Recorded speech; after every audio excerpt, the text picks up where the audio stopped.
Baste Duterte, nadidinig na sususpindihin bilang mayor ng Davao, kasunod ng malalaking ranggo ng kapulisan na sinuspinde sa Davao City.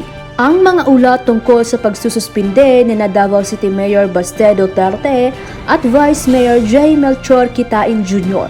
ay nananatiling ganoon lamang. Hindi na-verify ng mga ulat.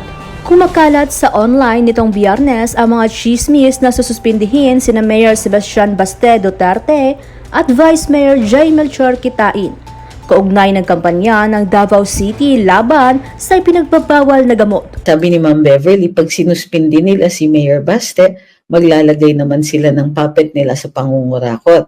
Ay hindi po, kasi mag-automatic yung Vice Mayor po ang magdi-dispense ng duties, the obligations ng isang mayor. So, sabi ni Rico, I voted for Bongbong because of his father and Duterte. Nagsisi ako, binoto ko yan. Oo.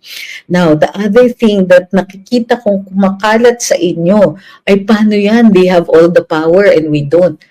Alam nyo, the reason binabara nila yung ibang mga maisog rallies is because nasasaktan sila sa sinasabi natin.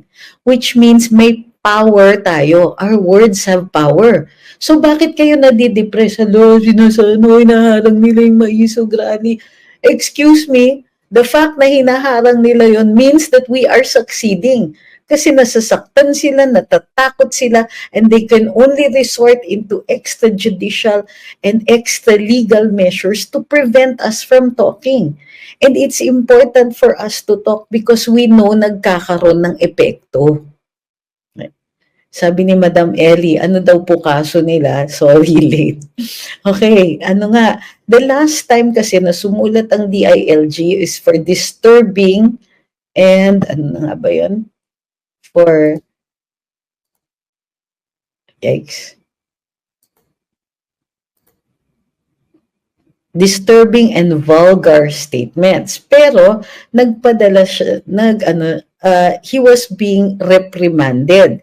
So I don't think a reprimand is one of the lowest penalties under administrative cases. So for a preventive suspension to issue, kailangan yung kaso mabigat, which could merit a dismissal. So dito, wala tayong nakikitang kaso na for dismissal siya. Kaya hindi rin maliwanag. Ngayon, para magkaroon ng preventive suspension, kailangan po may kaso siya. At kailangan mayroon siyang notice at binigyan siya ng pagkakataon na sumagot. Wala pa po tayong nakikita na may ganon si Mayor Duterte. Okay. Ito. Sabi ni Sergey, ang ugat ng lahat ng kaguluhan ay pagpapasok ng mga US bases sa Pinas. I don't think we can reduce it to a single event. Sabi niya, CIA is the best in the world to create chaos, disinformation, civil unrest, etc. Okay. I don't doubt that that's a possibility. Pero para sa akin, why create in our minds enemies that are too good to be true? In other words, sige, sabihin na natin na may ganyan. Sabihin na natin may mga interventions na ganyan. What good does it do to make people feel bad about an enemy that you supposedly cannot touch or that you have built up so much? I think kailangan bantayan din natin kung ano yung mga sinasabi natin sa sarili natin. Mga, ay, ang lakas-lakas nila, diba? Ay, may dyan, involved ang alphabet agency dyan, ganyan. Why don't we deal with the enemy, with our adversary in a more realistic way? Number one, the reason nagre-react sila at kaliwat kanan ng pag-aayuda nila ay dahil bumabagsak ang ratings ng presidente. Bumabagsak ang trust, satisfaction ratings ng Pangulo. And they know that for a fact. Kaya namimigay sila ng ayuda dito sa Mindanao, kaliwat kanan, at pangalawa, leg 2 na po ito ng kanilang super ayuda roadshow. O bakit? Kasi nga dahil sa mga sinasabi natin bumabagsak yung ratings niya. And this is his way of trying to do damage control. Meron pa nga love for all na binibigay si First Lady. Ayun, tingnan mo, ang konti ng tao na pumunta. So, na, what does this mean? This means na may momentum tayo. This means na na kahit piniprevent nila yung maisog rallies, nagagalit ang mga tao. It means na nararamdaman natin na nagfe-fail itong administrasyon na ito. Kahit ano pang sabihin nila. At kahit i-attempt nilang durug-durugin ang mga Duterte, it isn't even anymore about that. The issue is, mahal ang pagkain, tubig, kuryente, patay sindi ang internet, walang trabaho, ang mahal ng transportation, pinatigil pa yung mga tren. And I mean that all over the country. Tumigil ang PNR at tumigil na rin yung tumigil din yung Mindanao Rail. Oh, bakit? Kasi gusto nilang iparibid. Gusto nilang, gusto nilang kumita. Hindi sila kasama kasi doon sa original na kita. Ano ba yan? Bakit ganyan? So, understand this. Na kahit tayo dyan, kahit isipin ninyo na, ay, tayo, ay, kalaban natin, alphabet agency, ganyan, ang lalakas nila. Hindi nyo napapansin that so far we are succeeding? Natatakot nga sila, kaya nga pinipigilan yung mga maisog na yan eh. Pero paano umabot sa punto na naging ganong kalakas yun? Dahil dito nagsasalita tayo. Dahil alam natin. And the more that we do this, the more we talk about it, the more we let other people know about it, and this is how you can help, then the stronger we are. At nakikita ninyo na natakot sila sa atin. So, instead na kayo yung manakot at tinatakot nyo, tayo, o kaya nagsasalita kayo in a way that causes divisions, wag nyo na po, kalimutan nyo na po yun. Iisa ang pakay natin to create change. And the more people na that band together, the more people na nakakaintindi na itong mga hinanaing natin, uy, mahal ang pagkain. Napaka-basic pagkain, tubig, kuryente. Yun pa mismo talagang pinaka-basic ang pinabayaan nitong gobyernong ito. So, kailangan natin ipalaganap yung balita na yun. Kasi yun nga po, dun sila nagre-react. Tinanong ni Christian, can the administration suspend a duly elected official? Yes. But meron siyang procedure. Thank you kay Jing, kay Ma'am Valerie, para dun sa padala po ninyo. Sabi ni Ma'am Soraya, well said, daming kalokohan po ngayon, plus mataas ang bilihin. Hirap sa trabaho at sobrang korap. Please, magising na po tayo. Totoo naman ang comment ni Mayor Baste. Truth hurts. Totoo yan. And tingin ko dyan, dahil tayo, hindi naman tayo mga government officials, pwede natin ulitin yun. You are lazy and you lack compassion. Gusto nila, busalan nila si Mayor Duterte, then the people themselves will talk. Thank you, Madam Ellie. Kung gusto nilang patahimikin si Mayor, o patahimikin nila kung sino yung mga nagsasalita, then yun? Then somebody else has to take up the cudgels for that. Diba? And don't make pansin. Don't make pansin. Huwag niyong pansinin yung mga yung mga nagtutrol. Kasi yung mga trolls, wala silang ibang masabi kundi personal. Anong sasabihin nila? Ay, hindi ka naman magsasalita ng ganyan kung nandiyan ka pa sa administrasyon. That's what they don't know. Pero it was my job to tell the president what the people were saying and to explain to him kung bakit ganun po ang iniisip ng taong bayan.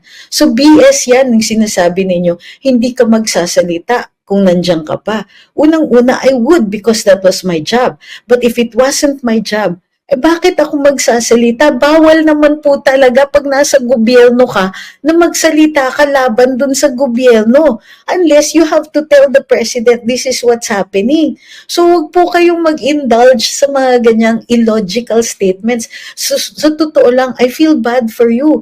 Kasi you look stupid saying things like that. Hindi ka naman magsasalita ng ganyan kung hindi ka daw si Bak eh. Darling, kung nasa gobyerno pa ako, talagang hindi ako pwedeng magsalita ng ganon.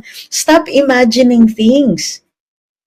Thank you kay Doom. Thank you kay Francis Berwin Ingles. Sabi, several times. Thank you ulit, Doom and Francis. Okay. Ma'am naman, at huwag niyo rin naman po akong sasabihan na huwag niyong pansinin at the time na napansin ko na sila. Kasi medyo late na po yun. So, guys, let me handle it myself. Okay, kaya ko yan. Thank you kay Masdi. Sabi ni Sergey, sa BBM Tagum today, I saw ang daming Davao Region politicians nagbaliktaran, nagbalimbingan. Expected po yan. Pero tandaan po ninyo, pagdating dun sa second half ng presidency ni Pangulong BBM, kung wala po, kung talagang mabuwag natin yung People's Initiative, maglilipatan yan kay Inday. Thank you uli kay Ma'am Valerie at kay Francis at kay Masdi. Yun. Sabi ni Ma'am Beverly de la Cruz, Baste just exercised his freedom of speech. Di po ba he just uttered it in behalf of the Filipino people? Yes, ma'am. Pero we also have to understand that it is the law na may code of conduct and code of ethics ang ating mga government officials. Yun nga lang, kailangan wala po tayong nakikita na standards na sinasabi ng DILG na na-violate si Mayor Baste. Ang sabi lang ay disturbing and vulgar. Ay kailangan sabihin ng diretsahan ng DILG kung ano po yon. At saka kung bakit. Well, hindi na ni-reveal ni Mayor Baste yon sa atin. Pero hindi ko nakikita na masususpindi siya over that. Kasi ano na siya na-reprimand na siya eh.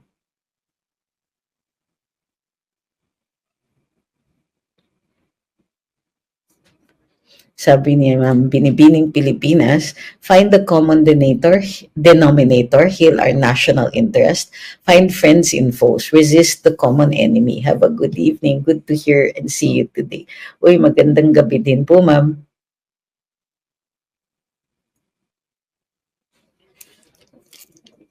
Okay.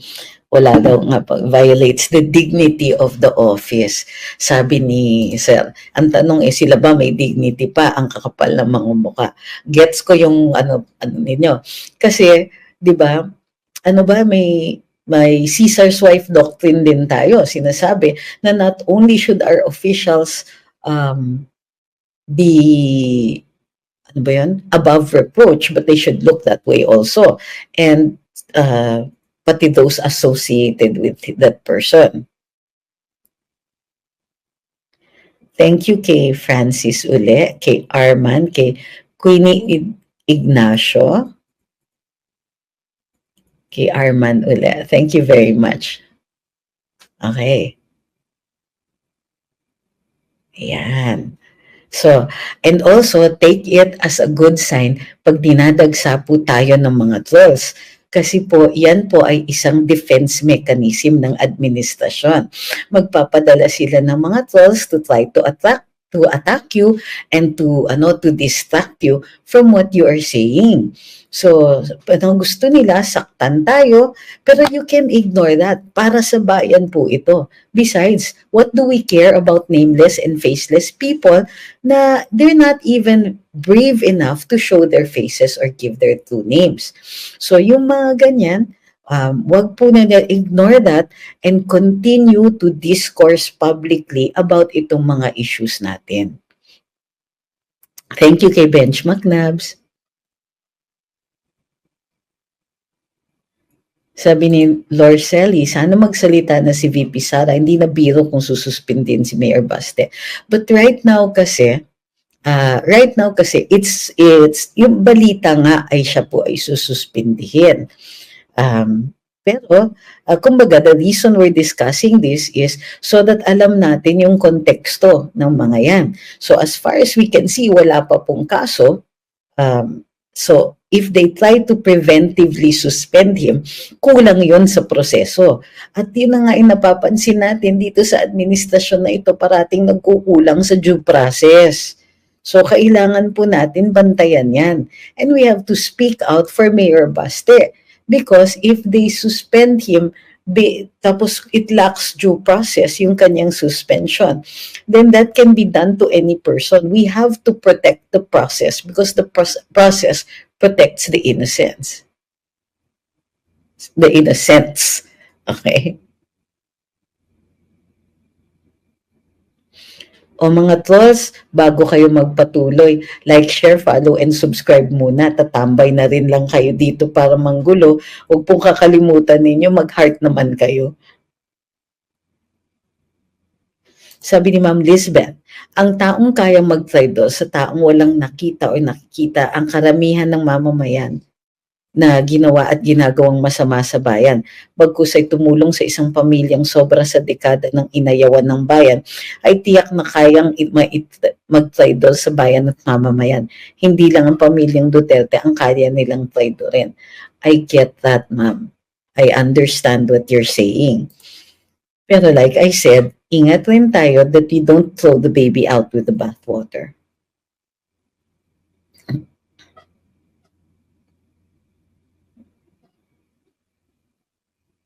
Sabi ni Ma'am Connie, hindi ko masyadong na-feel yung pagkadiktatura ni Senior noon. Ngayon lang dito kay The Junior. So the other reason kung bakit nilalabas natin yung probable, yung possibility na baka masuspindi si Mayor Duterte ay to point out, para unang-una alam natin kung ano yung mga requirements ng possible suspensions, ng preventive suspension. Kung hindi po nagawa yung mga requirements, ibig sabihin oppressive behavior yan ng ating gobyerno. And we know that kind of suspension would be illegal. Ngayon, it also makes it clear that we can underscore na itong administrasyon na to ay parang ganun-ganun lang nila tapak-tapakan ang ating salikang batas. Or on the other hand, kung makita nila na nabihisto na sila that they're going to try to do this to Mayor Baste, we might be able to prevent it. Sabi ni Ma'am Nenet, yung mga suspension ay para takutin ang mga elected public officials na wag mag-upo sa gobyernong ito. Totoo po yan. It's called the chilling effect. I thank you kay Ma'am Nenita. Ma'am Eri says, good evening, watching from Nagoya. God bless po, and God bless the Philippines. Sabi ni Vitaliano, nakikinig ako sa live mo. Shout out sa mga kasamahan kong mga driver. Hi po, nakakapanood. Thank you, nakakapanood ako ng live. Hi po, Sir Vitaliano. At sa mga kasamahan ninyong mga driver, maisog tayong lahat. We are all strong. So, tandaan po ninyo ha, kaya tayo strong kasi nagsasalita tayo. At kaya tayo ina-attack ng mga trolls dahil nagsasalita tayo at nasasaktan yung bossing nila. At kaya yung bossing nila panayang pamigay ng mga ayuda-ayuda dyan kasi wala silang ibang panglaban dun sa mga sinasabi natin. So, let's keep doing this. Magsalita tayo and convert people to the cause. So, wag po tayong palaaway. Yung mga kumukontra, of course, alam natin kung sino yung mga targets ng ating criticism. Pero ang kapwa Pilipino natin, maliban dun sa mga talagang halang na ng bituka ng mga opisyal na ito, yun, wala na talaga yung mga yan. Pero we convince our countrymen that this is a singular good cause. Kaya natin mag-create ng change. Kahit na ako nga, willing ako mag-reach out dun sa mga hindi naman natin talagang kaalyado sa politika. Pero kung nakikita din po nila na mali na itong nangyayari sa ating gobyerno, baka may pagkakataon tayong magkaisa laban dito sa sa tiwaling gobyernong ito.